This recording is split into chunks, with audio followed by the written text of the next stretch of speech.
ये कहानी 10 वर्षीय छोटू आर्यन की है, जिसके कंधों पर बचपन का बस्ता नहीं बल्कि पूरे परिवार की जिम्मेदारियों का बोझ था। कांच के टुकड़े और अधूरी ख्वाहिशें। शहर की एक तंग और अंधेरी गली में स्थित राजू टी स्टॉल पर सुबह के 4 बजे ही हलचल शुरू हो जाती थी।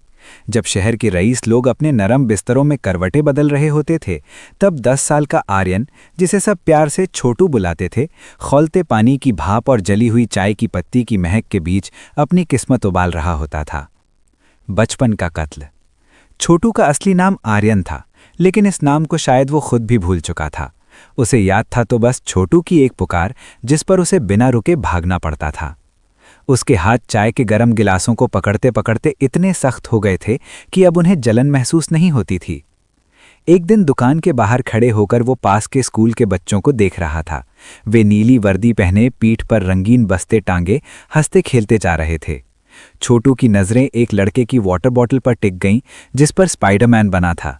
उसके मन में एक हूंक सी उठी, क्या मैं भी कभी ऐसे स्कूल जा पाऊंगा? तभी पीछे से मालिक की कड़क आवाज़ गूंजी, ए छोटू, टेबल साफ कर, बाप का राज नहीं है यहां। मजबूरी की बेड़ियां। छोटू के पिता एक निर्माण स्थल पर काम करते थे, जहां एक हादसे में उनके पैर कट गए। मां बीमार रहने लगी। घर में 2 छोटी बहनें थीं, जिनकी भूख का चेहरा छोटू को सोने नहीं देता था। रात को जब वो घर लौटता तो उसकी मां उसकी फटी हुई हथेलियों को देखकर चुपचाप रोती थी। छोटू मुस्कुराकर कहता, मां, दर्द नहीं होता। जब मैं बड़ा आदमी बनूंगा तो तुझे रेशम की साड़ी दिलाऊंगा और बहनों को स्कूल भेजूंगा। लेकिन वो जानता था कि ये सिर्फ एक सपना है, जो हर सुबह चाय की केतली के साथ धुआं बन जाता है। एक भावुक मोड़। कड़ाके की ठंड की एक रात थी। छोटू जूठे बर्तन धो रहा था। ठंडे पानी से उसकी उंगलियां सुन्न पड़ गई थीं। अचानक एक कांच का गिलास उसके हाथ से छूटकर टूट गया। दुकान के मालिक ने बिना सोचे समझे छोटू के गाल पर एक जोरदार तमाचा जड़ दिया।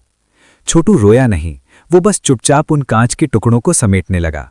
उन टुकड़ों में उसे अपना टूटा हुआ बचपन नजर आ रहा था। तभी वहां खड़े एक ग्राहक ने पूछा, बेटा, घर नहीं जाना?